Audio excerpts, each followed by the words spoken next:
30/10/2025 তারিখে RAB 2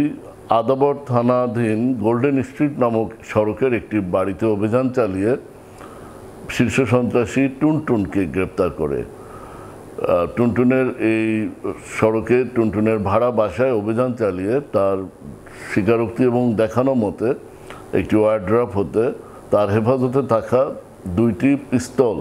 5 round গুলিসহ উদ্ধার করা হয় এবং সে দীর্ঘদিন ধরে মাদক এবং অস্ত্র ব্যবসার সাথে জড়িত বলে সে স্বীকার করে এবং তার হেফাজত হতে 5,61,000 টাকা মাদক বিক্রয় টাকা উদ্ধার করা হয় এবং জিজ্ঞাসাবাদে আরও জানা যায় গ্রেপ্তারকৃত আসামি টুনটুন মোহাম্মদপুর থানাধীন জেনেভা ক্যাম্পের শীর্ষ সন্ত্রাসী বুনিয়া সোহেলের সহোদর এবং এই বুনিয়া সোহেল গ্রেপ্তারকৃত আসামি টুনটুন এবং তার অপর সহযোগীরা দীর্ঘদিন এই জেনেভা ক্যাম্প কেন্দ্রিক মাদক ব্যবসা, অস্ত্র এবং অন্যান্য সন্ত্রাসী কার্যকলাপের সাথে জড়িত এবং